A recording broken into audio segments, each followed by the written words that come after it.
ويتاسناي سلازي نزا حدش فطرة زخونا له ايدنتيتي كلاتنا خنقوجي إنا مالتي اسكو كلاتكم مصحف قدس موضوع مصحف قدس زي حاسكم كا قدس موبايلكم موضوع هاللويا قدس مصحفكم موضوع تباهيلو زخونا بوتا سبعي قدس مصحف زي بقول له مناسي رخيبو كل موبايل حيزو مالو ابزغا امزحتهم مناسيهم موبايل حيزكم مالهم سلازي قدس موبايل نخنوص إنا هاللويا بجاهم مصحف قدسكم امصو مصحف قدسكم حيزكم نعو اتريس مصحف قدس كره خلو استمسكروا له وانجيل يذكر زي امنه سبنا هريك خلو مصحف قدس حيسكا يا زينا يسوع صعبي يزبلك حراي استمسكروا له مسكرነት يحسب ማለት መንፈስ ቅዱስ ሰርሖ ብዙ ስራሓሉ ካላይ ነገር ካ መጽሐፍ ቅዱስ መሓዝና ዲሲፕሊን ምዃንና ይዘርየና ስለዚህ መጽሐፍ ቅዱስን ማስታወሻን አጥንትኩም ሒስኩም ኩሉ ግዜ ንምምጻእ just you have to train yourself ነፍስና ኢና ነሰልጥና ጎይታ ሰናይ ስለዚህ ሁላትና እስከ ኢድና ሐፋብ ቢልና መጽሐፍ ቅዱስና ሒዝና ሆነ ሃሌሉያ እስከ አነ ዝብሎ በሉ እስኪ አነ በሉ ቃል አምላክ ከም ዝበለኒ ከምኡ ጥራይ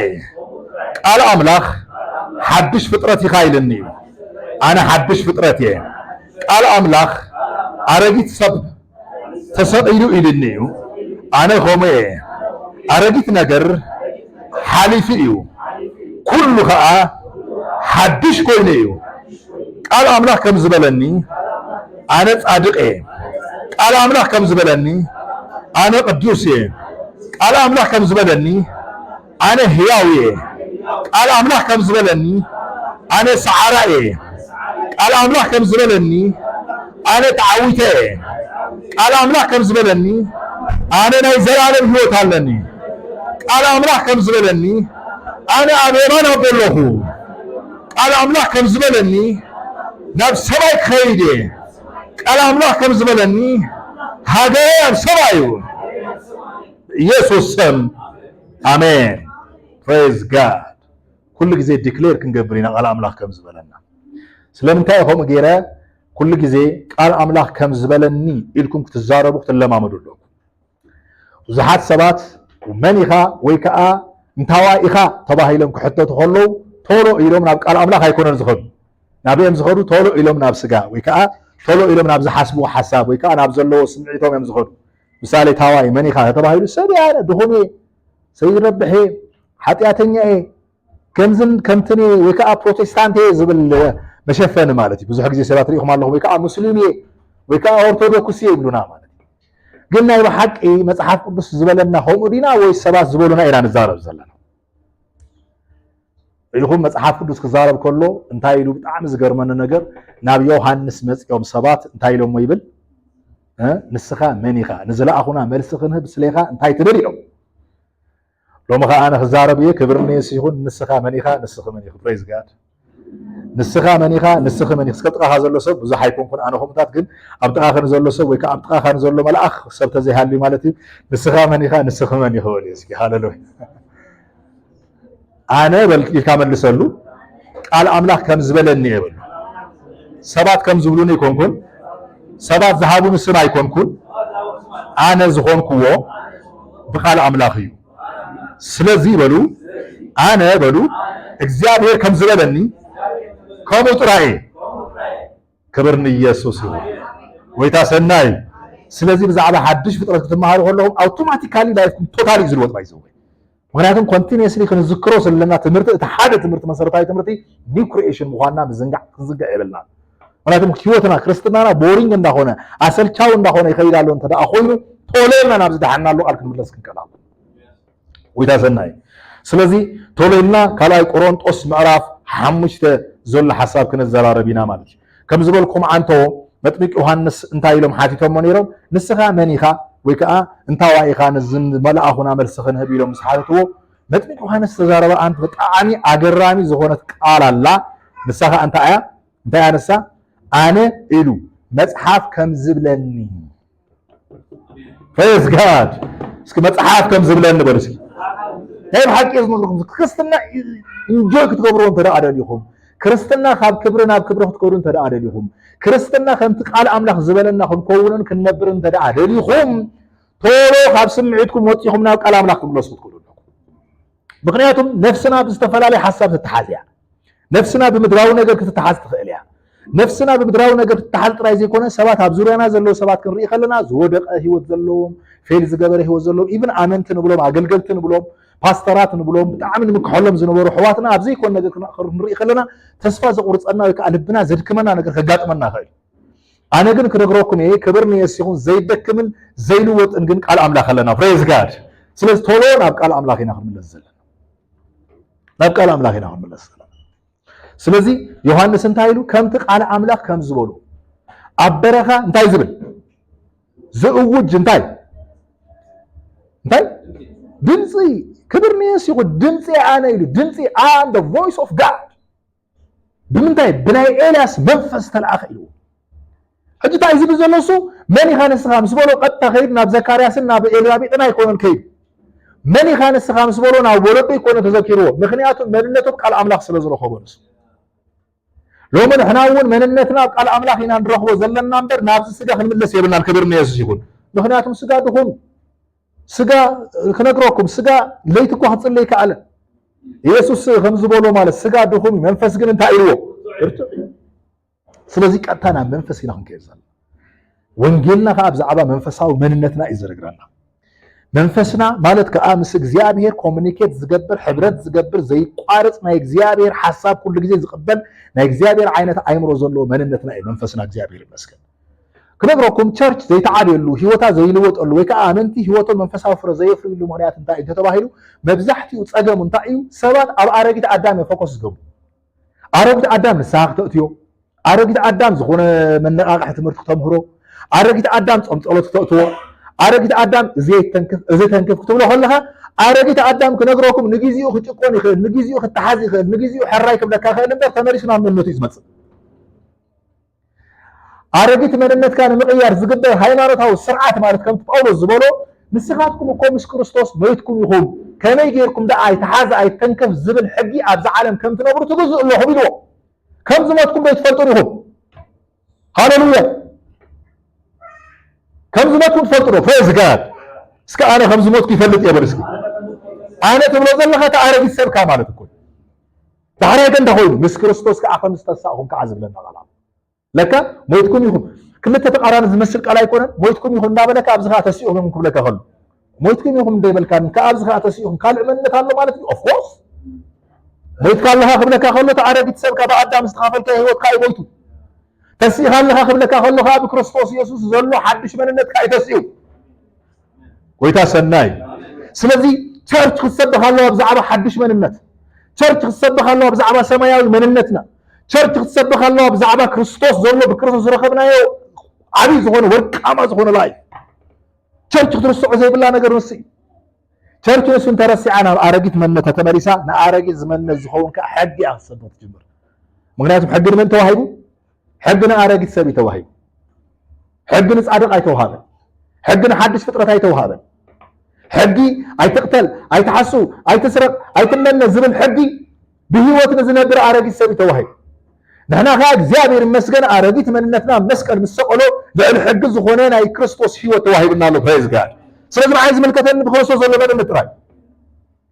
ለዚ ዝኸውን መረጋገፂ ዝኾነና ሓሳብ ክንዘራረብ ኢና ቶሎ ኢልና ግን ሜጀር ጥቕስና ካልኣይ ቆሮንጦስ ምዕራፍ 5 ካብ 16 ጀሚሩ ዘሎ ሓሳብ ስለ ዝኾነ ቶሎ ኢልና ክንዘራረብ ኢና ክብር ንየሱስ ይኹን ፕሬዝ ጋድ ኣም ሶ ሃፒ ባይ ዘ ወይ ብዛዕባ ትምህርቲ እዚ ናፍቆ ትምህርቲ እዚ ትምህርቲ እዚ ንዓይ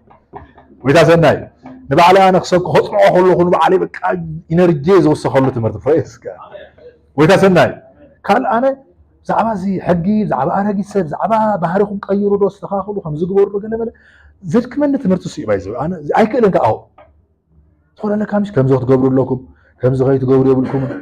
ገሌለ ኣነ ተጀሚረ ወላ ጀሚረ ቁሩብ እየ ዝኽእል ከምኡታት ኣብ ዝኾነ ቦታ ይደኽመኒ እዩ ብራዘር ብዛዕባ ሓድሽ መንነትና ክዛረብ ከለኹ ግን ክብር ንየስ ይኹን ሓይለይ ዝሕደስ ሃለሎ እያ ይብል ላይፍ ንስኻትኩም ከምኡ እኮ እዩ ባይ ዘ ወይ ብዙሕ ግዜ ዘድክመኩም ትምህርቲ እንተኮይኑ ባይ ዘ ወይ ዘድክመኩም ዘሰርችወኩም ኮንፊውዝ ዝገብረኩም እንተኮይኑ ብትክክል ኣብ ክርስቶስ ታርጌት ዝገበረ ትምህርቲ ይኮንኩም ትመሃሩ ዘለኹም ማለት እዩ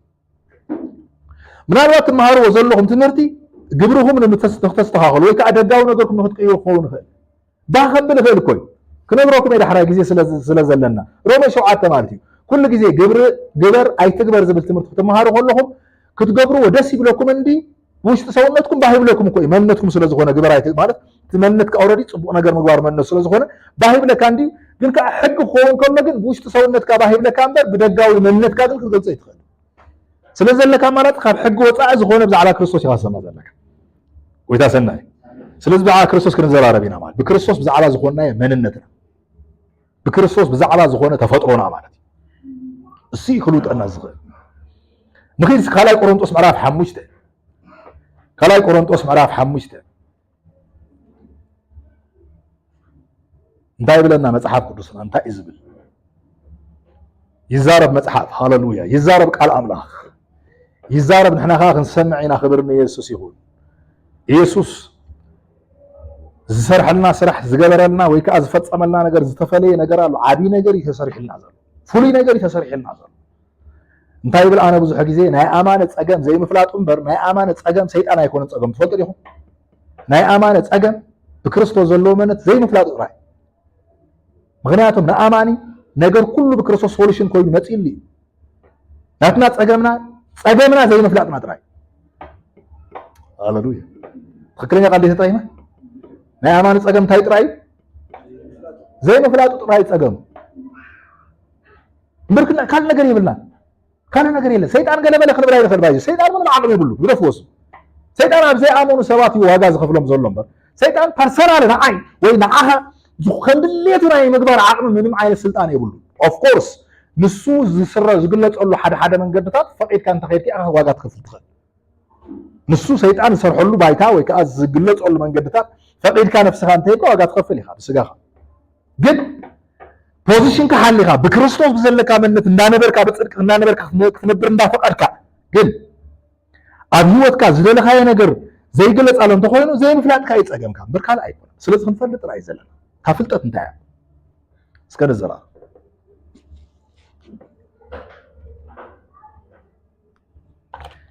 ካልኣይ ቆሮንጦስ 5:16 ከምዚ ይብለና ቁፅሪ 16 ዘላ ሓሳብ ከነንብባ ኢና እስኪ ኩላትና ክነንብባ ንኽእል ዶ ኩላትና ኣነ ክቆፅረልኩም እየ ኩላትና ክነንብባ ኢና ቁፅሪ 16 ጥራይ ምሳይ ክተንብቡ ክፈትኑ ሕራይ ናይ ኣቦጊዳ ትምህርቲ ከይነምስላ ማለት እዩ ሃሌሉያ ብሓንሳእ ክነንብብ ኢና ቁፅሪ 16 1 2 3 ደጊም ካብ ሕጂ ብመንገዲ ስጋ ንሓደ እኳ ኣይንፈልጦን ኢና ንክርስቶስ ከዓ ምንም እኳ ብመንገዲ ስጋ ፈሊጥናዮ እንተኾንና ሕጂ ከምኡ ገይርና ኣይንፈልጦን ኢና እንታይ ማለት እዩ ብዛዕባ ናውሌጅ ይዛረብ ዘሎ ፍልጠት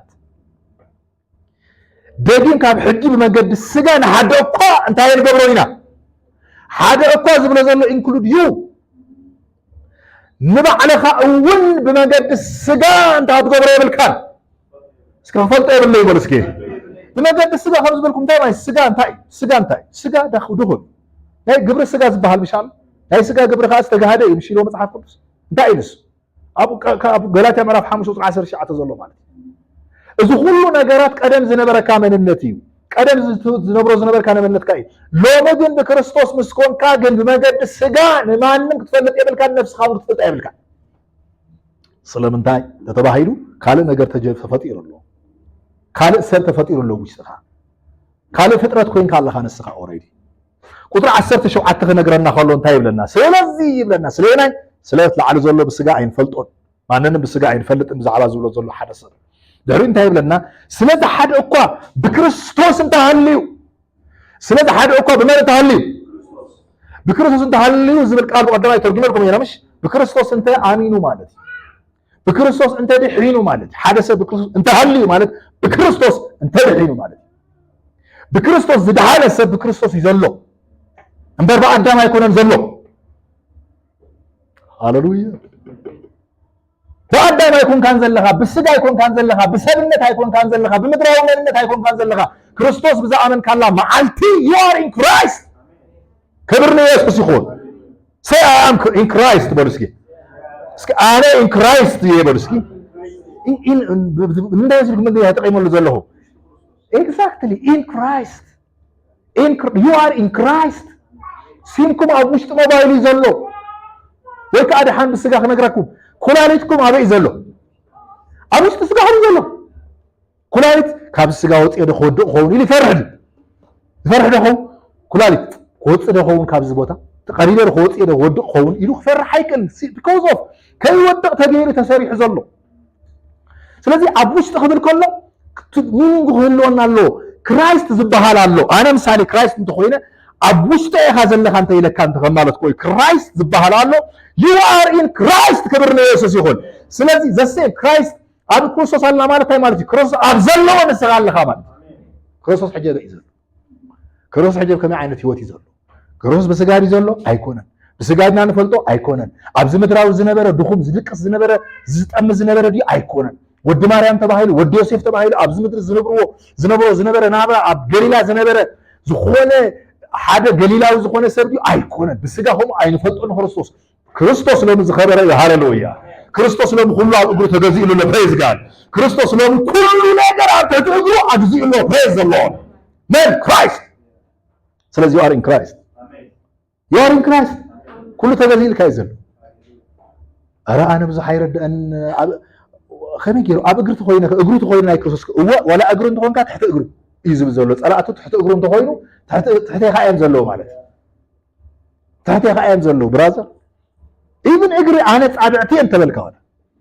ኣፃብዕቲ በቃ ዝነኣሰ ዝወረደ ፍልጠት ኣለኒ ወላ እንተበልካ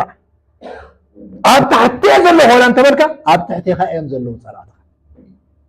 because of ክርስቶስ ከቢር እዩ ክርስቶስ ኩሉ ተገዚኡሉ ክብር ንኢየሱስ ይኹን دحرا انتهي بلنا طعم زغرمنا نجر انتهي بل دقي انتهي له قطر 17 سلازه حدا اكو بكريستوس انت عديو يلو نسو انتهي له حدش فطرتي he is a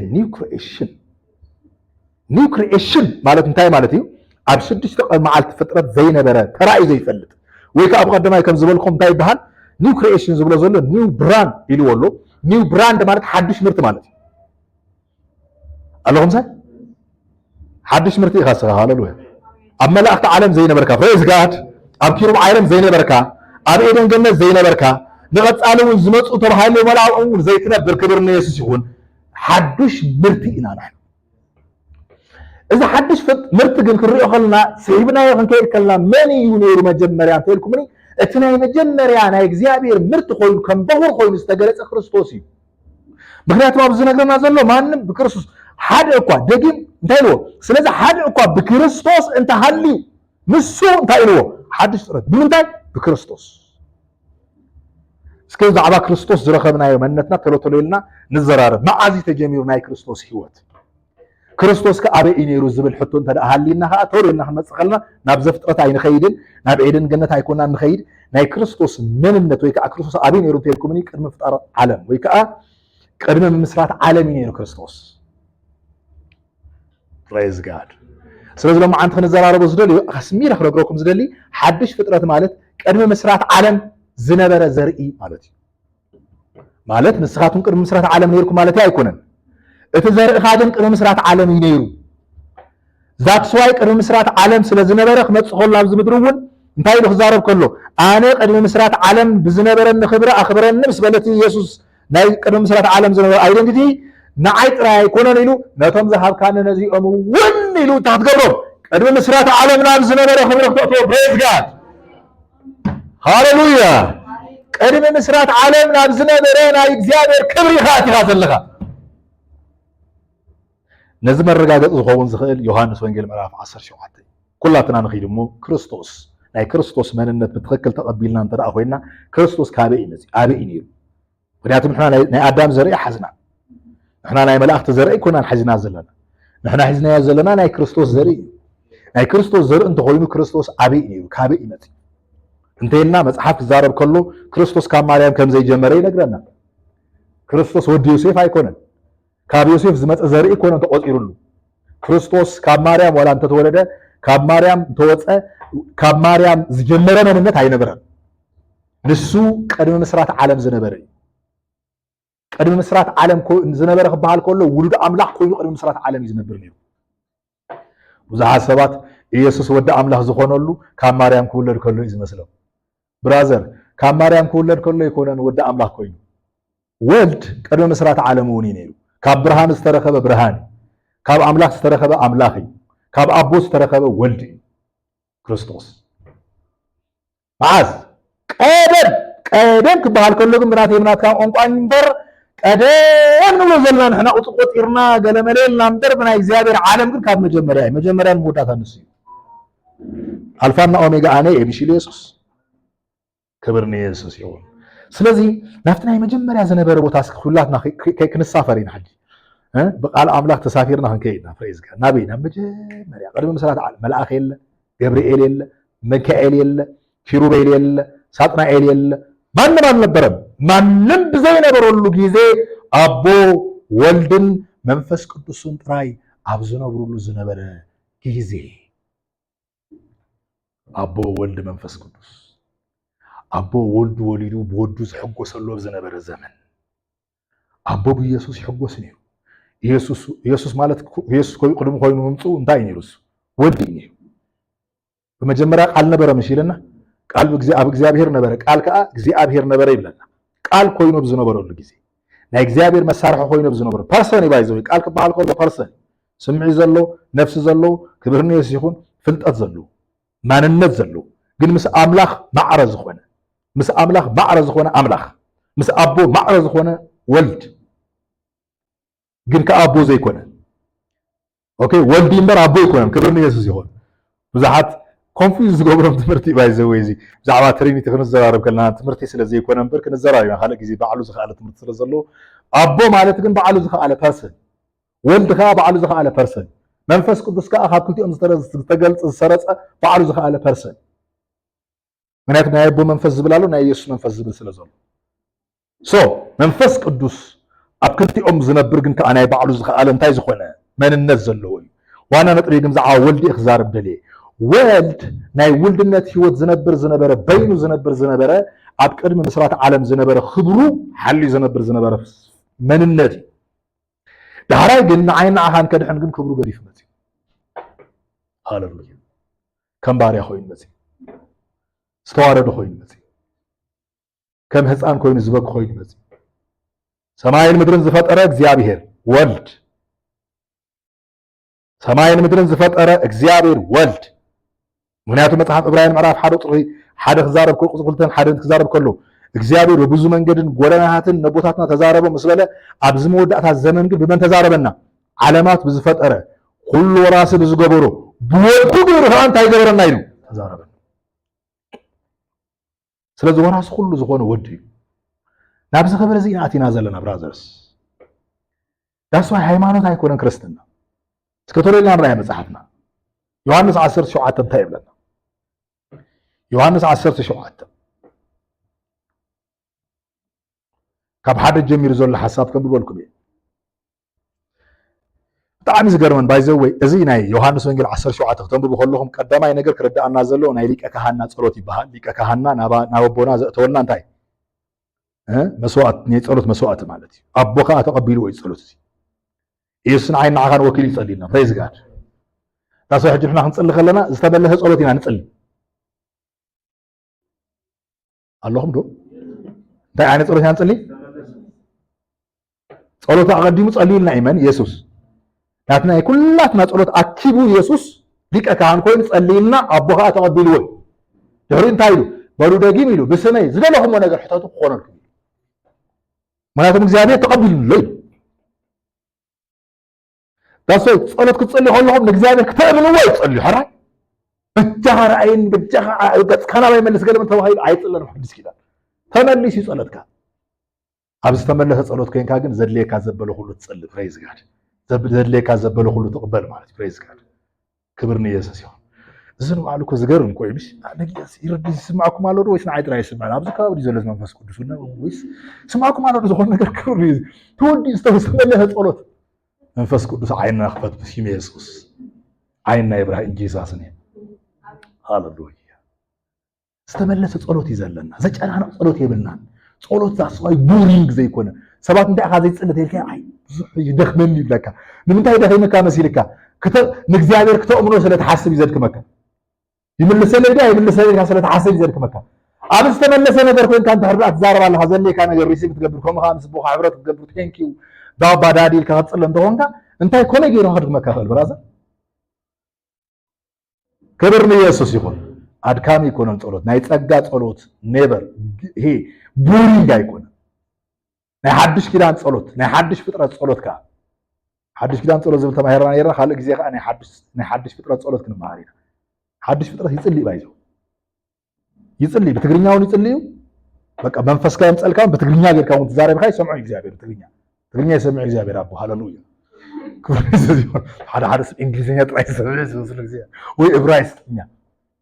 ወይ ከዓ ልሳን ጥራይ ኖ ሁሉ ይሰምዑ እግዚአብሔር ካላይ ቋንቋ ሓድሽ ፍጥረት ልሳኒ ክንዘራረብ ሊና ነክስ بلساني مانيفست ዝገብር ራሳይ በትግርኛ ብዙሕ ጸሎት እንተዓቢኩም እግዚአብሔር ሶሉሽን ገይር ሂብኩም ዘሎ ልሳን ዝበሃል ጸሎት አለ ሶይልካ ራንዳራራ ባባ በቃ ተሲኻ ብቃስ ከባል እንታይ ክጽሊ እንታይ ያክብር ተወስዶ ኖ በልሳን ሰይልካ በሎ ሃሌሉያ ክብር ለኢየሱስ ይሁን ክትመጽኸለኻ በልሳን በሎ ተማሊ አቡሌ ከባቢ ዝኾነ ስራሕ ወዲ ወክና ገበርኩ ነይረ ወክ ገብር ከለሁ እዲያው ሰቢዕ ዘበን እንዲዕዘበን ደሆውን ከአይብል ነይረ ውስጥ ካለካ ዝፈልጥ ሰባት መቸስ ተረኺቦም ዝወድ ተጸሊሉ ከይብሉ ነበር ናበልኩ ሪንደራላ ባንደሩሎ ማጃራላ ወክና ገበርካ ክብርኒ ኢየሱስ ይሁን ሪክላ ደራላ ባንደሩሎ ዳሕራይ ዝኾነት ካፌ ረኺበ አፍታ ካፌአቲ ውስጥ ቀሳብ ቢለኻ አሽራ አይብል ክብርኒ ኢየሱስ ይሁን ውስጥ ዝነድድ ዝነበረ ናይ እግዚአብሔር ክብር ስለምንታይ እንተልኩምኒ ሓድሽ ፍጥረት ይጽል ዘሎ ሓድሽ ፍጥረት ካጸልዩ ሃሌሉያ ይገለጽ ብራዘር ሓድሽ ፍጥረት ክዛረብ ከሎ በልሳን ክግለጽ ከሎ ማዓት ነገር ይዝቃየር ኣብ ዙርያኻ መናፍስት ገለመለ እንተሃልዮም ጉደፎም ዝኾነ ብትንትነ ብዙ ክብርኒ ኢየሱስ ይሁን ኣለኹም ሳይ ብዙሕ ሰብ ብዙሕ ዝተዋሃበና ጥቕማ ጥቕም እንኳን ኣይንፈልጥም ኣሕዋቲ ተዋሂብና ዘሎ ዳሕራይ ብትግርኛ ንክትጸልይ ይጻዕር ጻዕር ተኮይንካ ብትግርኛ ተሓደ ሶሉሽን ስኢልካ ግደፎ ትግርኛ ኣነ ሕጂ ሓቂ ሓይሽ ክነግረኩም ብዙሕ ምስ እግዚአብሔር ክዘራረብ ከለኹ ብልሳን ምዝርራብ ይዘቐለኒ ምክንያቱም በትግርኛ ክዛረብ ከለኹ ኩሉ ተወዲኡ ስለ ዝኾነ ታይም ክዛረብ ገለመለን ይብል ዳሕራይ ግን ዝኾነት ቃል ኣምጽእ ቴንክ ዩ ምስጋና እግዚአብሔር አቦ የመስገነካ ኣለኹ ዝኾነ ነገር ተሃሊኻ እዛ ጉዳይ እዚኣ ከዓ እግዚአብሔር አቦ ትሕግዘና ጽለለኹ ንሕዋትና ከም ዝኾን ጽለኹ ገለ ትብልሽ ዳሕራይ ትውድእ ዳሕራይ ምስ ወዳእኻ ናብ ድሕሪት ተመሊስካ ከም ብሓድሽ ከዓ ትደግሞ ተጀሚርካ ደስ ኣይብልን ናይ ባሃግ ምክንያቱም ኢየሱስ ክዛረብ ከሎ ደጊምኩም ኣይትጸልዩ ከማ ኣሕዛብ ጸሎትኩም ኣይትግበርዎ ንሳቶም ደጋጊሞም የምጽልዩ ኢሉ ምሽ እንታይ ማለት ደጋጊሞም ምጽላይ ማለት ريوم الله على حرسات እግዚአብሔር አባት ሆይ በጎይታ በሽም ኢየሱስ ሐዋ አይመን ሐሳቡ ሐዋ አይመን ከም ዝግበረሉ ዳ አይመን ከም ዝግበረሉ ይልካ ምንጸለኻ ዳሕራይ ብልሳን ተዘይ ቀጽልካ ትውደካ ጽንሕ ይልካ እግዚአብሔር ሐዋ ድራብ ሐዋ አይመን ጽልሎ አንተ ጽልኻ ይጽልይ ሰብዓ እንዲ ስለዚህ ልሳን ቬሪ ኢምፖርታንት ልሳን ክብር ለኢየሱስ ይሁን በሽም ኢየሱስ አፍኩም ይከፈት in the name of Jesus ሐዲስ ፍጥረት በሐዲስ ቋንቋ ይዛር ገለገለ ሰባት ሐዲስ ፍጥረት አይፈልጥና አይናምን አይ ነዚህ ገጋ ትምርቲ ገለመለ ይብልዋ ዳሕራይካ ብልሳን ካ አይጽልዩ ብልሳን ዳት እንታይ ጽልዩ ለኹም ተልካ በመንፈስ ይጽልዩ ዘሎ እኮ በመንፈስ ማለት እኮ በሐዲስ ፍጥረት ማለት እኮ በአይምሮ ይጽልዩ በመንፈስ ይካ አንተ ይገብራለሁ ይሉ በመንፈስ ምጽላይ ማለት እኮ ካለኩ ይኮነ በሐዲስ ፍጥረት ምጽላይ እታ ሐዲስ ፍጥረት ዘይርዳና ቋንቋ ኮይኑ ግን ከአና እግዚአብሔር ሚስጥር ይዛረብ ዘሎ ወይታሰናይ ሶ ነጥብ ያይኮነን ናብዝ ቦታ ናብዝ ሐሳብና እንመለስ ኢየሱስ ጸልይልና ይጸሎት ኣብዚ ተወደደ ነገር ኢና ዘላ ሊቀ ካህናት ስለ ጸልይልና ዓደ ካናይ ከዓ ዝጸልይ ጸሎት እንታይ እዩ ንስኻትኩም ብክርስቶስ ዝኣተኹም ወክብር ንኽትፈልጡ ይጸልይልኩም ወይታ ሰናይ እስቀጥሉ ዘሎ ሐሳባት ላይ እንታይ ኢሉ ኢየሱስ ተዛሪቡ ዕንቱ ናብ ሰማይ ቋሓቢሉ በለ ኦ አቦ ሕጅታ ጊዜ በጽሐ ለጽሐ ነዞም ዘሃብካዮም ኩላቶም ናይ ዘላለም ህይወት ምን ተኸቦም ናይ ምንታይ ህይወት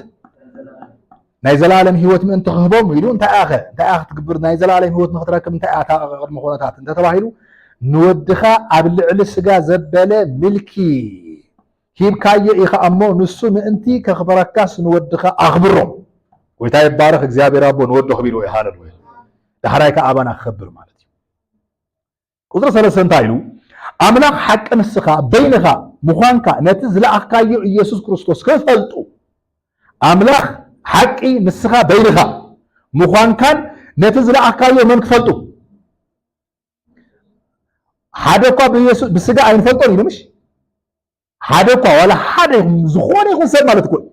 በክርስቶስ እንተደኣ ሃልይ ንሱ እንታይ ኢልና ኣሎ ሓድሽ ፍጥረት ስለዚህ እንታይ ኢልና ኣሎ ወድኻ ንኽፈልጡ ኢሉ ኢየሱስ ንክርስቶስ ንኽፈልጡ ምስ በለ ናይ ዘለዓለም ህይወት ከዓ እዚኣ እያ ለካ ናይ ዘላለም ህይወት ወዲ ኢየሱስ ምፍላጥ ወዲ ኢየሱስ ፈለጠ ሰብ አለ ግን ከዓ ወዲ ኢየሱስ ምፍላጥኩም ናይ ዘላለም ህይወት ምርካብኩም ጥራይ ዘይኮነ ወዲ ኢየሱስ ውሽጢ ዘሎ መንነትኩም ትፈልጡ ኣለኩም በወዲ ኢየሱስ ዝረኸብኩም ውልድነትን በወዲ ኢየሱስ ዝረኸብኩም ናይ ሓድሽ ፍጥረት ሪያሊቲን ኤክሰርሳይዝ ክትገብሩ ትክእሉ መብዛሕትኡ ሰብ ናይ ዘላለም ህይወት ኣለኒ በቃ ያኽለኒ ይብል ድሕራይ ናይ ኣረጊት ሰብ ህይወት ይዝነብር ኖ ናይ ዘላለም ህይወት ምስ ረኸብካ ቀፂሉ ላይፍ ስታይልካ እውን ናይ ሓድሽ ሰብ ህይወት ይኸውን ዘሎ ከምኡ ኢኻ ትፀውዕኻ ዘለኻ እንታይ ከመይ ገይሩ ክግለፅ ኣለዎ እዚ ብፍልጠት እዩ ዝግለፅ ብብርሃን እዩ ዝግለፅ ኦፍኮርስ ክትገብርዎም ዝግባእኩም ነገር ኔክስት ክነግረኩም እዩ ብፍላይ ናይ ሓድሽ ህይወት ልምምድ ክትለማመዱ ህይወትኩም ንክግለፅ ክትገብርዎ ዘለኩም ነገር ፎከስኩም ኣብ ክርስቶስ ዝኾነ ስብከት ክትሰምዑ ኣለኩም ፎከሱ ኣብ ክርስቶስ ዝገበረ ስብከት እንተደኣ ሰሚዕኹም ዳሕራይ ሰማዕኹምዎ ስብከት ከዓ ሜዲቴት ትገብርዎ ሜዲቴት ክትገብርዎ ከለኹም ከዓ ተዋሂዱ ምስ ሰውነትኩም ኣብ ህይወትኩም ኣብ ስጋኹም እዩ ዝግለፅ ብነፍስኹም ገይሩ ማለት እዩ ስለዚ ነጥብ እንታይ እዩ እንታይ እታ ዝደለኹ ኣነ ግን ኢየሱስ እዚ ምስ ተዛረበ ቀጥታ ግን ናበይ ይኸይድ ቅድሚ ምስራት ዓለም ናብ ዝነበረ ክብሩ ከይዱ ዝተዛረቡ ሓሳብ ኣሎ ናብኡ ከይድና እስኪ ክንዘራረብ ኢና እንታይ ይብለና ኢየሱስ ቅድሚ ምስራት ዓለም ናብ ዝነበረ ከይዱ ዝተዛረቦ ሓሳብ ከምዚ ይብለና ቁጥሪ 24 ንኸይድ ኦልሬዲ 34 ርኢና ኣለና ወዱ ክርስቶስ ኢየሱስ ምፍላጥ ናይ ዘላለም ህይወት እዚኣ እያ ኢሉና ረኺብና ኣለና ዳሕራይ ናይ ዘላለም ህይወት ክበሃል ከሎ ግን እንታይ እዩ ናይ ዘላለም ህይወት ዘለዎ ሰብ እኮ ኢና ኮይና ናይ ዘላለም ህይወት ዘለዎ ዝኾነ ሓሳብ ዘይኮነስ ናይ ዘላለም ህይወት ዝነብር ዝኾነ መንነት ተፈጢሩሉ ናይ ክርስቶስ ዓይነት መንነት ሰብ ኮይና ኣለና ሓድሽ ሰብ ማለት እዩ ኣብዚ ግን እንታይ ቁጥሪ 24 ንራእዮ ንኺድ ንታሕቲ 24 ቁጥሪ 24 ምክንያቱ ግዜ ስለ ዘይብልና ንራእዮ እንታይ ኢሉ ኢየሱስ ኣቦ ኢሉ ቅድሚ ምስራት ዓለም ኣፍቂርካኒ ኢኻ እሞ ቅድሚ መዓዝ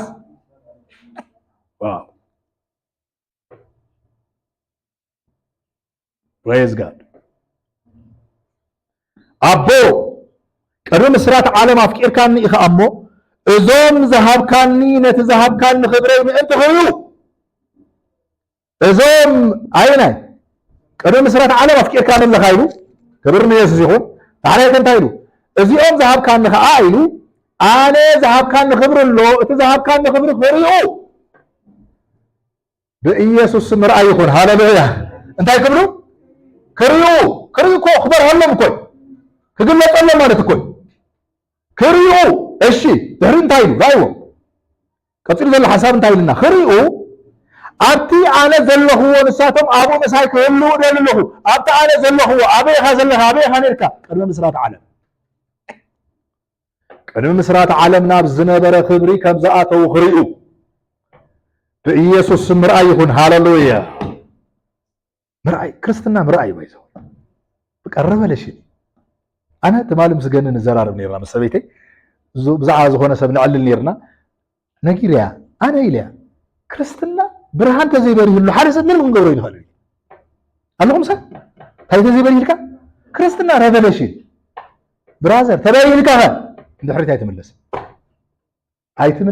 ኣይትምለስን ኣይርዳእካ ነው ብዛዕባ ሊሊ ሓላይ ንዘራረብ ነርና ሊሊ እንታይ ከም ዝበለ ዝክርያ ድኺል እያ ሊሊ ትፈልጦ ኢየሱስ ዝበረህላ ኢየሱስ ኣሎ ሓፍትና ሊሊ ዘማሪት ማለት ረአኔ መናታገለኝ ሚዚክ መዝሙር ስለዝኾነ ክብር ንኢየሱስ ይኹን ትግል ዘይትፈልጥ ሰበይቲ እያ ሓፍትና ብዙሕ ስትራግል ግልምላይ ትገብርን ቀጥታ ምስ ኢየሱስ እያ በቃ ፍቅሩ ተረዲእዋ ኣሎ መንነት ተረዲእዋ ኣሎ ዳሕራይ ብዛዕባ ፍቅሪ ኣምላኽ ዝዛረብ ከላ ሊሊ እንታይ ኢላ መፅሓፋት ተዚረኹም ገዚእኹም ኣንብብዎ ሰበይተይ ብክልተ መዓልቲ ሓንቲ መዓልትን ገለን እያ ወዲኣት ዳሕራይ ወይ እግዚኣብሔር ይባረኽ ዳሕራይ ንዓይ እንታይ ኢለን ለካ ሸጊረካ ነይረ እየ በቃ ብዙሕ ኣይተረዳእኹ ክግለር ራይ ኦኬ ተዘይበሪልና ከመይ ገይረ ይመሪህላ ኢላት በቃ ረቨሌሽን ይሲ ዳሕራይ ሊሊ እንታይ ኢላ እቲ ኣነ ዘፍቅሮ እቲ ምሳይ ዝዘራረብ ኢየሱስ እቲ ስኺኢሉ ኣንኮንዲሽናል ዘፍቅረኒ ክደክም ከለኹ ዘበርትዐኒ ኩሉ ግዜ ንዓይ ዘለዎ ፍቅሪ ዘይልወጥ ኩሉ ግዜ ዝነግረኒ ኢየሱስ ዝፈልጦ ኢየሱስ ኢላ ቸርች ክኸይድ ከለኹ ግን ክሰምዕ ከለኹ ብዛዕባ ኢየሱስ ኢላ ኣነ ዝፈልጦ ኢየሱስ ድዩ ወይስ ካልእ ኢየሱስ እዮም ዝዛረቡ ዘለዉ ይብል ኢላ ስለምንታይ ዝበረሀላ ኢየሱስ አታዝበርህልካ ኢየሱስ ተሪኢኻዮ ክብርንየስ ይኹን ቅድመ ምስራት ዓለም ዘሎ መንነት አዳሊልካ ኣሎ ሃሌሉያ አቡኻ ትነብር ዘለኻ ፕሬዝ ጋድ አቡኻ ዘለኻ ንስኻ አቡ ኢና ዘለና ንሕና ፀገምና ኮ ናብ ምድሪ ስለንምለስ እኮ ፀገምና ኮ ናብ ነፍስና ስለንምለስ እኮ ፀገምና ናብቲ ዘይተሓደሰ አይምሮና ተመሊስና ምስኡ በቃ ጭቃሙ ካዕ ዝኾን በቃ ብቃኡ ትረግርግ ሽጣት በቃ ብነፍስ ትምራሕ ተጀሚርካ ኖ ኖ ኖ ኖ ብራዘር ግደፋሳ ነፍስኻ ግደፋ ኣብ ክርስቶስ መጽ ኣብ ክርስቶስ መጽኻ ህይወትካ ትሪኦ ከለኻ ስሙዝሊ ነፍስኻ ናብ ዝቦታ ኣትረክ ናብ ክብሪ ሰረገላ ኣትመለስ ናይ ክብሪ ሰረገላ ናይ ነፍስኻ ከዓ ብክርስቶስ ዝረኸብካ ህይወት ጎይታ ሰናይ ስለዚህ እንታይ ይብለና ኣሎ ኢየሱስ ጣዕሚ ዝገርመኒ ዝሓሳብ ቁጥሪ 15 ጻድቕ ኣቦ ይብለና ራዩ ሓድሽ ፍጥረት ቅድሚ ምስራት ዓለም ናብ ዝነበረ ህይወት ዝኣተወ እየ ዝብለኩም ዘለኹም እሺ ቅድሚ ምስራት ዓለም ናብ ዝነበረ ናብ እግዚአብሔር ፕላን ኢኻ ኣቲኻ ዘለኻ ከምኡ እንተኾይኑ ሎሚ ብዝተፈጠረ ኩነታት እግዚአብሔር ሓሳብ ክቕይር ኣይክእልን ናባኻ ሃሌሉያ ትክክል ይኽእል ኣለኹ ይርገፀልኩም ኣለኹ ቅድሚ ምስራት ዓለም ቀደም ናብ ብዝነበረ ክብሩ እግዚአብሔር ሓሲብካ ናብኡ እትሪካ እንተኾይኑ እግዚአብሔር ሎሚ ብዝፍጠር ኩነታት ሓሳቡ ኣይቀይርን ናባኻ ጎይታ ሰናይ ሎሚ እኮ ዝፍጠሩ ዘሎ ኩነታት እኮ እግዚአብሔር ብኩነታት ከይኮነን ተፀዊዕካ ኩነታት ገና ከይተፈጠሩ ገና ከይጀመሩ ገና ከይወደቅካ ክብር ንየሱስ ይኹን ገና ቅድሚ ምስራት ዓለም ብዘሎ ክብሪ እግዚአብሔር ይፈልጠካ ነይሩ ሃሌሉያ ናብኡ እትሪካ ዘሎ ሓደ ናይ ኣምላኽ ሰብ ክዛረብ ከሎ እዚ ተዘይርድአኒ ነይሩ ኢሉ ቀደም ካብ ቤተ ኣምላኽ ጠፊአ ነይረ ስለምንታይ ብኩነታተይ ንእግዚአብሔር ክሓስቦ ስለ ዝጅምር ንዕኡ ዝምጥን ህይወት ስለ ዘይብለ ኢለ ቀደም ምኸርኩ ነይረ ናብ ዓለም እዩ እዚ ስለ ዝበረህለይ ግን ክብር ንየሱስ ይኹን ለካ እግዚአብሔር ቅድሚ ምስራት ዓለም እዩ ዝፈልጠኒ ፕሬዝ ጋድ ቅድሚ ምስራት ዓለም ብዘሎ ብክርስቶስ ተቐቢልና ሃሌሉያ ኣሜዚንግ ቀፂሉ ዘሎ ሓሳብ ራእዩ ጻድቕ ኣቦይ ዓለም ኣይፈለጠትካን ኣነ ግና ፈሊጠካ ኣለኹ እዚኣቶም ይብል እሞ እዚኣቶም እውን ንስኻ ከም ዝለኣካኒ ፈሊጦም ኣለዉ ንሱ ከም ዝለኣኾም ፈሊጥና ኣለና ምሽ ጎይታ ሰናይ እታ በዓ ዘፍቀርካኒ ፍቕሪ እታ በዓ ኣብ ቅድሚ ምስራት ዓለም ብዝነበረት ንዓይ ተፍቅረኒ ፍቕሪ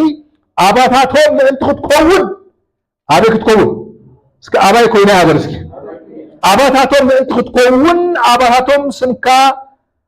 ስምካ ኣፍሊጠዮም ኣለኹ የፍልጦም እውን እየ ይብለና ኢየሱስ ጎይታ ሰናይ ሃሌሉያ Thank you, Holy Spirit. Thank you, Holy Spirit. Hallelujah. Hallelujah. ዝገርመኩም እዚ ሓድሽ መንነትኩም ቅድሚ ምስራት ዓለም ብዝነበሩ ናይ ክርስቶስ ህይወት ምንባሩ ጥራይ ዘይኮነስ ምስ ክርስቶስ ፍጹም ኮይኑ ሓደ ዝኾነ ልዕልና ንመለስ ቁጥሪ 22 እንታይ ይብለና ብጣዕሚ ዝገርም ቁጥሪ 22 በአንድነት ፍጹማን ክኾኑ ዓለም ድማ ከምቲ ንዓይ ዝለኣኻኒ ዘፍቀርካንን ከምኡ ንኣታቶም ከም ዘፍቀርካዮም ምእንቲ ክትፈልጥሲ ንሕና ሓደ ከም ዝኾንና ኣነ ኣባታቶም ንስኻ ኣባይ ኣነ ምእንቲ ክኾኑ ሓደ ምእንቲ ክኾኑ ኣነ እቲ ዝሃብካኒ ክብሪ እንታይ ገይረዮ ሃብክዎ ኣይ ናይ ክብሪ ቅድሚ ምስራት ዓለም ዝነበረ ክብሪ ቅድሚ ምስራት ዓለም ዝነበረ ክብሪ እንታይ እዩ ዝክብሪ እዚ ናይ ውልድነት ክብሪ ሃሌሉያ ናይ ውልድነት ክብሪ ውልድነት ቅድሚ ምስራት ዓለም ናብ ዝነበረ ህይወት ምምላስ እዚ እንተኮይኑ ካልኦት ጥቅስታት ክንርአ ቅድሚ ምስራት ዓለም ከም ዝኾነ እግዚአብሔር ኩሉ ነገር ኣዳሊዎ ናብ ከምኡ ዓይነት ህይወት ከም ዘእተወና ኤፌሶን ምዕራፍ 1 ቁፅሪ 4 ከዓ ብክርስቶስ ቅድሚ ምስራት ዓለም ከም ዝሓረየና ይነግረና ሃሌሉያ ኣነ መን ኢየሱስ ቅድሚ ምስራት ዓለም ንዓይ ክሓረየ መን ኢኻ ንስኻ መን ኢኻ ንስኻ እንታይ ከስራሕ ኣለና እንታይ ከግብር ነይርና እንታይ ከፅቡቕ ነገር ነይርና ፅቡቕ ነገር ኣይነበረናን የብልናን እኮ ግን ካብ ዝሓረሰ እግዚአብሔር በዓል እዩ እግዚአብሔር ካብ ዝሰሓበ ወፃእ ናባይ ማንም ክመፅእ ኣይክእልን ኢሉ ኢየሱስ ለካ እግዚአብሔር ስለ ዝሰሓበካ ኢኻ ናብኡ መፂኻ ሃሌሉያ እግዚአብሔር ስለ ዝፈልጠካ ኢኻ ናብኡ መፂኻ ክብሪ ንኢየሱስ ይሁን እዚ ተተረዲእካ ባይዘ ክጠፍእ ክእል ዶ ክመውት ሲኦል ክኣቱ ክእል ዶ ወይ ክኣትን እግዚአብሔር እንተወሲ ሓሪ እንተምፂእካ ከመይ ጌርካ ኢኻ ናብ ሲኦል ትኸይድ እንዳትገብር ከሲኦል ትኸይድ ሲኦል انت خركاون بصحيحه ነው ምላስ ይዝሆውን ነበር ክብርኒ ሲኦል ቪዚት ንምግባር ተረድኩ ማለት በጽሐ ነምጻ ቀደም አነ ጽል ነር ናይ ቀደም ቪዲዮ ምናልባት አይመን ይፈልጥ ሆውን ናይ ቀደም ቪዲዮ ያለው ሲኦል ክወጽሑ ጽል የለም ሰባት ነይሮም ሲኦል ሪኦም ክመጹ መንግስተ ሰማያቱን ሪኦም ክመጹ ይጽል የለም ነይራ እና ልክ ጽል የለም ከሎ የለው ነው በቃ የለው ኦሬዲ ታላይን ሰዓታት ሓደ ጊዜ እንደም ኮንፈረንስ ነይሩ ጠቅላላ መድረክ ወሊኦም ዝወደቁ ስብአይ ከገልግል መጽ ከነገሩ ከገልግል ምንድናቸው እነዚህ እንዴት ነው የሚደረጉት ሲባል አይ ሳሚን ያስተኛቸውና ሳሚ ራሱንም ያስነሳቸው ይለው ተረድኩ ማለት ግን ተረድኩ ሐሳብ حج خنا ያለው ሆም ተገብር ነው ገለመለ እንተልኩምኒ خنتفتنينا خنصلينا ሃሌሉያ ዝደልሰው እንታሊ ሰማይ በጽያው መጽሐፍ ጽልየና ሃሌሉያ ግን ዳሕራይት አይተረዲን መስሉ ሰማይ በጽሑ መጽ ይሰብ ዝበልኩ ወሰብ ትማል ዝነበሮ ናብሩ ቅጽል ከለሁም ስራሁ ለካ ሰብ ክርስቶስ ዘሎ ማን ነው ተዘይፈሪጡ በጽሐፋ ተመልስካውን ትርጉም ይብሉ ወዝገርም ነገር ይልካ ተመልስካ ዝነበረ ህይወት ካዝ ቅጽል ማለት ትብርኒ እሱ ወይታሰናይ ፕሬዝ ጋድ ከነግሮኩም በክርስቶስ ዘለኩም ማንነት ከይፈረጥኩም መንፈስ ዓለም አቲኩም ተተመለስኩም ትርጉም ይብሉ ተፈጥሪኩም ምሳሌ እስከነግሮኩም ፎር ኤግዛምፕል እጅ መልአክ ተዝግለጸልካ ህይወት ካህሉ ወጥ ይኸድ እሺ ለማርያም መልአክ ተገልጽላት የተገለጸላት ህይወታ ተቀይሩ አይኮን አይተቀየረን ህይወታ ዘቀየረ ኢየሱስ ተረከብ ከላት ላይ መልአክ ምርአይ ማለት ልክ እዚ አካላዊ ዓለም ዝኾነ ነገር ሪኻ ከምትፈልጥ ኣብ መንፈስ ዓለም ዘሎ ሪያሊቲ ምርአይ ማለት እዩ አማነ ግን መንፈስ ዓለም ዘሎ ነገር ምርአይ ገለመለ ዘይኮነ ህይወት ግልውጦ ዝኸይሉ ክርስቶስ የስ ምፍላጥ ህይወት ግልውጦ ፕሬዝ ጋድ ክራይስት ምፍላጥ ኤኒዌይስ ሲኦል በጽሕና መጽና ታይሪኹም ክብለው ከለና በቃ ያ ሐቅ ዲ ሐቅ ኢኮኖሚ ዚያር ባዓሊ ዝፈልጠው ሃሌሉያ አነ ጸልየለ መንበር በሐምሶም አይከርኩም كنت مسكرات ملأخ رئي بقى يقولوا سي أغاننت منافس رئي زساقوا نغا حوتات رئي قال ما يقولون عليه ترى لهم نايقدن فيديو راهو راي مو نكا تعلينا حسكم ونعو هاللويا ايروس سمايك اخينا بصحنا مصينا ملأخ رئينا እግዚአብሔር በቃ ለካምሽ በቃ ዝኹኑ خبرታት رئينا قال ما يقولون እንጂ አነ እንታይ አኽብለኩም ደለ እዚ ግን ህይወትኩም ዝልውጦ ኖ ህይወትኩም ዝልውጦ ወደ አምላክ መፍላት በወደ አምላክ ዘለኩም መንነት ምርዳይ ምክንያቱም እግዚአብሔር ናብ ዝኾነ መንፈስ ዓለም በጽሕና ክንመለስ አይኮልናቱ ሐሳብ በወዱ ዘሎ ህይወት ክንፈልጥ በወዱ ዘሎ መንነት ክርዳአና ወዱኻ አባና ክነብርና እግዚአብሔር አቦ ፈቃድ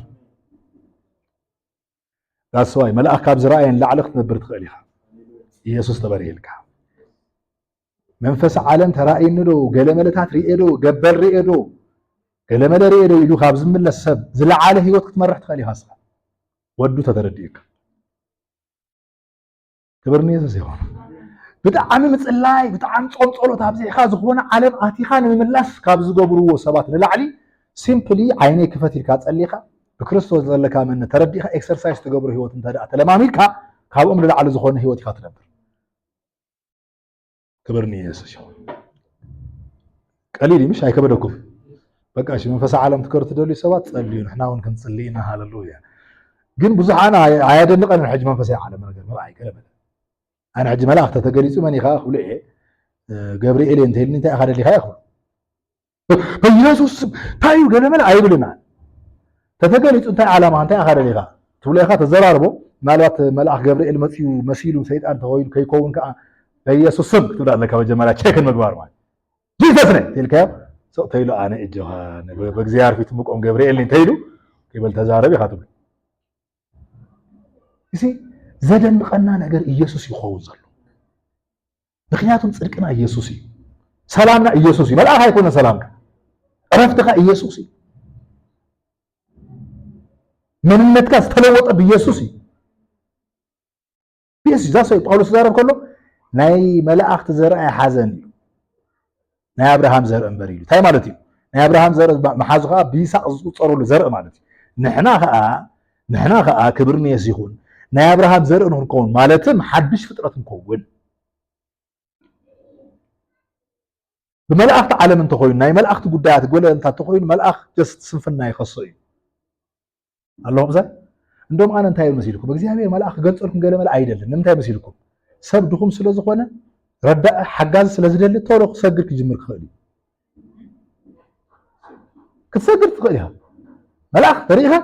ሰብ ድኹም ስለዝኾነ ሓጋዝ ስለዝደሊ ملأخ أبير انت غيرو تعزبل ديرو مدينو يغريو منالوا سيطانو بملأخ مسيرو هجلصلكا سلازخل اغزيابير فقادو يكونن بوزح مس ملأخ تريك ترا قلمله اغزيابير نودو تري ازدل فايز كات تاس ابراهيم صحافي ملأخ تزرع حزن يسوس ملأخቱ ደቅ አምላክ አይተባሉ ንሳቶም እኮ መናፍስት እዮም አገልገልት እዮም ወዱ ግን ክብርነስ ይሁን አምላኬ ሆይ ኢሉም ሲወዱ አምላኬ ሆይ መንግስትህ የዘላለም መንግስት ናት መንግስት ሎ ወደ አምላክ ጸናት መንግስት ያ መንግስቱ ዙፋኑ ናይ ፍትሕ ዙፋኒ ናይ ጽድቅ ዙፋኒ ዙፋኒ ስለዚህ ንወዱን ኢየሱስ ክንፈልጦ ክንርድኦ ይደል እግዚአብሔር praise god መንፈስ ቅዱስ ንወድኻ ግለጸልና ሃሌሉያ ንኢየሱስ ግለጸልና praise god ኢየሱስ ይሁሉ ነገርና ስለዚህ ንኸይድሞ ኤፌሶን 1:4 ቅድመ መስራት ዓለም ናብ ዝነበረ ህይወት ከመይ ጌርና ከምዛ ተጸዋዕና ይነግረና ማለት ኮይታ ሰናይ ኤፌሶን 1:4 ከምዚ ይብለና ነምቦ ኤፌሶን 1:4 ኤፌሶን ዘይረኸብኩሞ ሰባት እንተዳ ሃሊኹም ኤፌሶን ካብ ዘፍጥረት ቀጽሪ ዘሎ ሃሌሉያ ኤፌሶን አበይዲ ዘሎ ዝብል ሰብ አሎ ባይዘው حتى حفتنا زمرت بقى عند عمل زمرت يعني دحراي يعقوب እናወጣለን ይሉ ስብአይ دحراي ግንጽል ተብልና በዚ ዘወር ይላል እዚ አዝነበረ መዝሙር ዘውጥት ቆያ ያዕቆብ የት ነበር ያለው ይላቶ ያዕቆብ ዘፍጥረት ያትደል ዘላሳ ያዕቆብ ዝብል ዘፍጥረት ስለዘሎ ማለት ያዕቆብ ዝብል ዘፍጥረት አለውሽ ዘፍጥረት ያ ሹዋ ተብል ያዕቆብ አበይዲ ዘሎ ተብሎ ሰኻ ማለት መዝሙር አውጪኺ بمزمور نبينا بخينا يعقوب من أخي تفلت عبسكو قدسكو خبرني ما إفسيون قبال كله أيت نبرة له أنا in the name of Jesus نسخاتهم نفس حق قدسكو مستقبل أرخكم كلوكم الله هاللويا يا عندهم بقالات بوزع بقالات فلت أقول لكم كلام الله فبزي ملختي إفسيون نخي كلها تنام إفسيون ملختي متى حق قدسنا قدم مسرات عالمنا بزنا بره هيوت كم ساعة أنا ينقرنا طيب لنا كم زيب لنا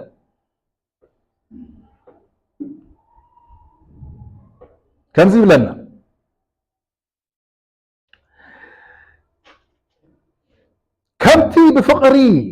كمتي بفقري أقدميو قدوسانن منقب زيبلو من انتخون كون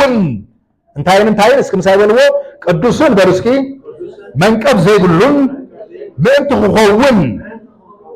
قدمي مسرات عالم يبلنا قدم عز قدمي مسرات عالم قدمي مسرات بقيمة الزارة بليتين قدمي معز قدمي مسرات عالم بمن بكريستوس انتهي زقبرنا تحاري هاللويا قدمي مسرات عالم تحاري خالها قدمي مسرات عالم تمريض خالها you are chosen generation هاللويا معز قدمي مسرات عالم يرجعنا نقول مسرات عالم يفلطنا نيرو እግዚአብሔር ቅድም መስራት ዓለም ሐስቡና ነይሩ እግዚአብሔር ምክንያቱም እግዚአብሔር ሁሉ ዝፈልጥ እዩ መን ያነ ቅድም መስራት ዓለም ክዝክረን ሳም ዝባሃል አይመን ዝባሃል ቅስሙ ዝባሃል ንስኻትኩም መን ያነ ነህና ቅድም መስራት ዓለም ናብ ዝፈልጠና ፍልጠትና አቲና ድሕሪ ቀፂሉ ዘሎ ሓሳብ እንታይ ይብለና ተመሳሳሊ ሓሳብ ስለ ዘሎ ቀፂሉ ራእይዎ በቲ ፍቁር ብኡ ጸገወና نوداسي خبر تصقو بفتاو فقادو بإيسوس كريستوس نرؤسو ولود كن كوني بالموق قدم انتهي قبرنا قدم معزيو قدم مسرات عالم قدم مدبنا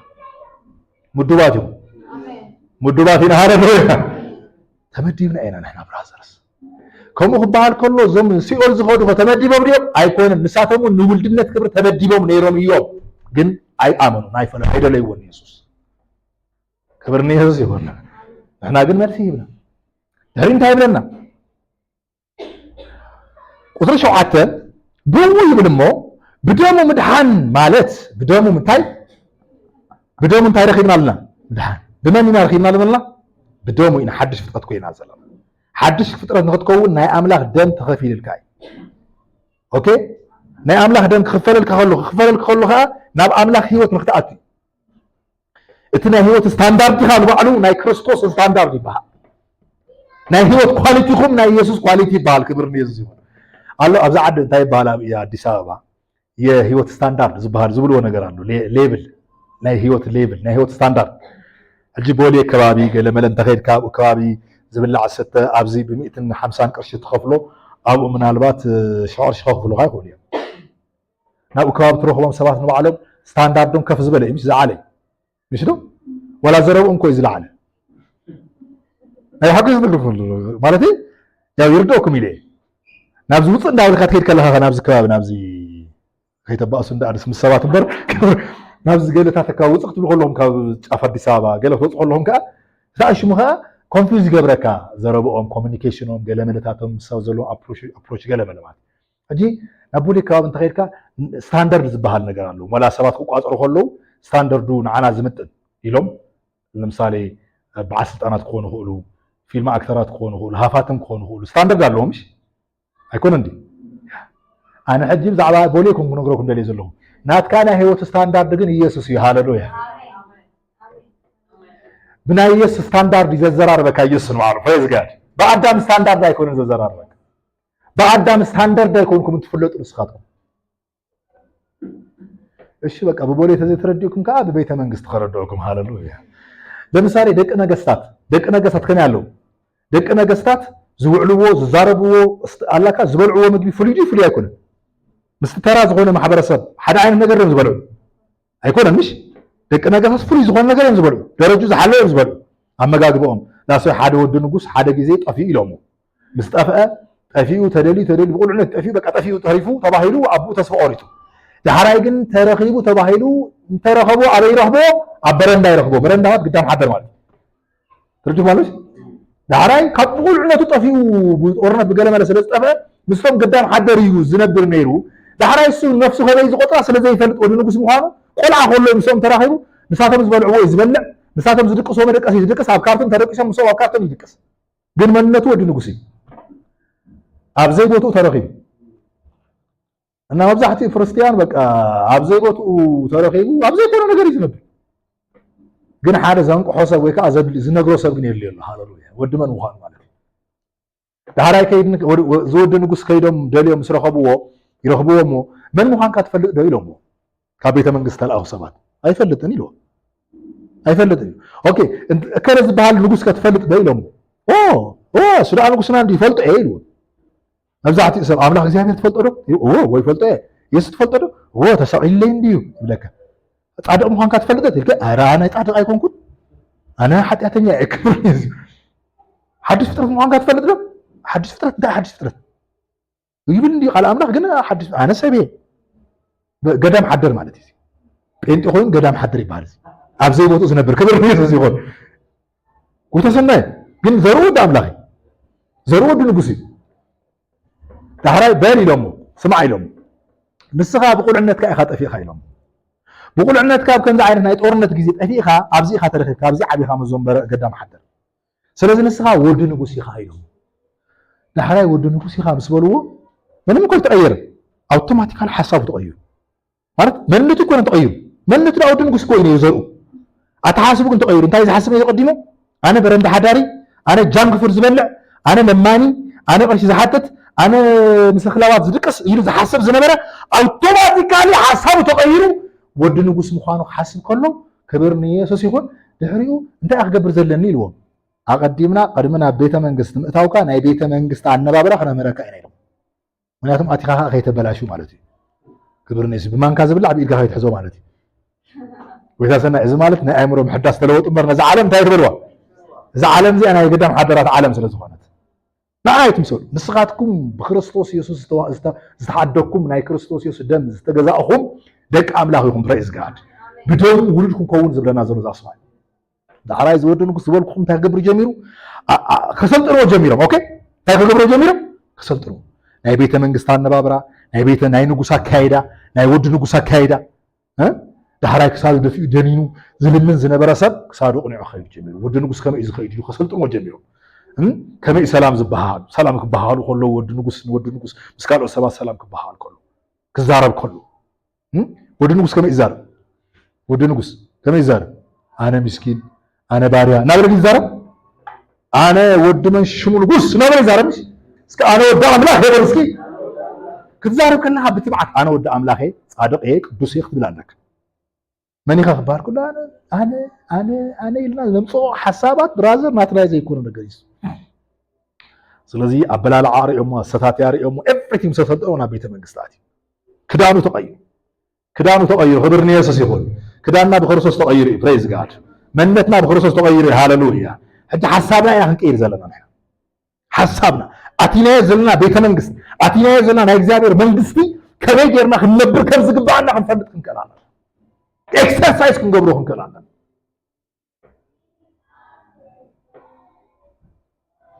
ስለዚህ እንታይ ይብለና ብኡ ይብልሞ ብደሙ ምድሓን ማለት ኢሉ ክብራህርያና ከሎ ከምቲ ሃብቲ ፀጉኡ ሕድገት ሓጢኣት ኣሎና ዋው ከምቲ እንታይ ከምቲ ሃብቲ ፀጉኡ እዚኣ ትዝለልዋ እስኪ እግዚአብሔር በሉ እስኪ ብፀጋ ሃብታም ይበሉ ሃብታም ማለት ካብ ሓጢኣት ካን ላዕሊ ማለት ሃብታም ስለ ዝኾነ እግዚአብሔር ብፀጋ ሕድገት ሓጢኣት ገይሩና ሓጢኣትካ ተሓዲጉ ኣይና ሓጢኣትካ ናይ ትማሊ ናይ ሎሚ ናይ ዝመፅእ ጌጋኻ ኩሉ ተሓዲጉልካ ክደግሞ ዶ እዚኣ ስለ ዘይትርድአና ናይ ትማሊ ናይ ሎሚ ተብዕና ንበላ ብድፍረት እስኪ ናይ ዝመፅእ በል እስኪ تحدي لي مو خبر تقرب قدام حضرتكم انت هتقبرنا مسغلات تبلع سعلماويا جانك فوق تبلع تحمم تقري بعرقان بستفلاني سافر تقبر نو ود نغوسي خاصه منغست حالي خاي خاي كبرنا يسوس يقول صدقنا حالينا اينا نخيد كبرنا حالينا اينا نخيد أجلس بلوكم زلوا ودي نقول زبالكم حدا بزوم زخروا له وش أرك بنقول الجمهور صباح الله وش أبزناي حتى جزاوت نايك أدم جزاوت ريحهم علىهم أجد أم خوينو قداين داخلنا نايك أدم جزاوت وش أتينا ده حرام بنقول إنا خيرنا زغير ماكو بنقول أركن ميسن قال جميرهم على لوز خونه تأشيم زبالو زي نايك أدم سبات نايك أدم سبات كلكم ولا تم سبات تأشيم أنكم عدي سبات كوي قلنا بزخونه بوتا اتوتيلكم نابر حق زباله بزي في اللاينا بركاتو قلمله هي قدم غزاوت انت اتيهم لايف ستايل من وعلو يتغير حجو ودو نغوس زبال مسؤوم كيدو كزناغا عيدو بنغو ارق جمري خد تساتين اي بيت منغست ويني اساتي نمر زراخا سرقه يساتنش كلمه تبهال ارقلا قا ابيلا تزوركا مالك كلمه امزبلو نابوز خرستيان بكريستوس زلو مننتو حريكو ناب كنز عينت هيوت كأتو حاسب كله يدنقك نو نسخا بكريستوس زلكا بوزيشن حالي خاي برايز جاد كبرني يسوس يقول سلازي حدش فطرت بتخكلنيا ነገር ተተረዲና بدوم استعدق ولد املاح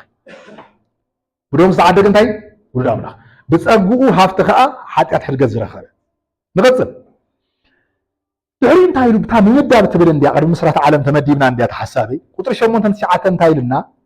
ከምቲ ብኡ ዝመደቦ ስምረቱ ዝብል ቃል አሉ ከምቲ ብኡ እንታይ ዝገበሮ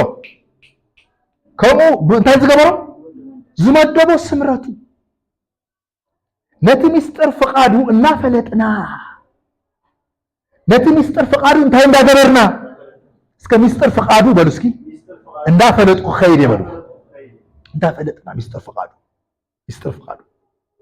እንዳፈለጥና ነትናይ ዝምልአት ዘመናት መጋቢነት ኣብ ሰማይ ዘሎን ኣብ ምድሪ ዘሎን ኣብ ክርስቶስ ምእንቲ ክጠቅለል ኣብ ክርስቶስ ታገበ ክጠቅለል ብኩሉ ጥበብን ብኩሉ አይምሮን ነዚ ፀጉ ኣባና ኣውሓዞ ኣባና እንታይ ገበሮ ንኩሉ ፀጉ ኣባኹም እንታይ ገበሮ ኣውሓዞ መጢነ ይኮነ ይብልና ኣውሓዞ እዚ ከም ዓዝዩ ቅድሚ ምስራት ዓለም حانت تقصخوس خولكم مخنو دينا نخيد مناب تيموتيوس كيدنا حدا قرام زخونا قال كنركبنا ما خلاي تيموتيوس معراف حدا أطرت شعات تزول الحساب قدم مسرات علم نابز نبره هيوت كم زعتنا ينقرنا قدم مسرات علم نابز تمدبه نايك زيابير مدب كم زعتنا ينقرنا خلاي تيموتيوس معراف حدا أطرت شعات معراف حدا أطرت شعات كم زيبل رخيبكم والله رخيبكم معراف حدا أطرت شعات أملاخ خيبل بفقاد رأسه بتي بكريستوس إيسوس قدم الزمانات عالم اتوهابنا قدم ايش قدم الزمانات عالم انتاي زغبرنا زتوهابنا ጸጋን ድህነትን بقدሱ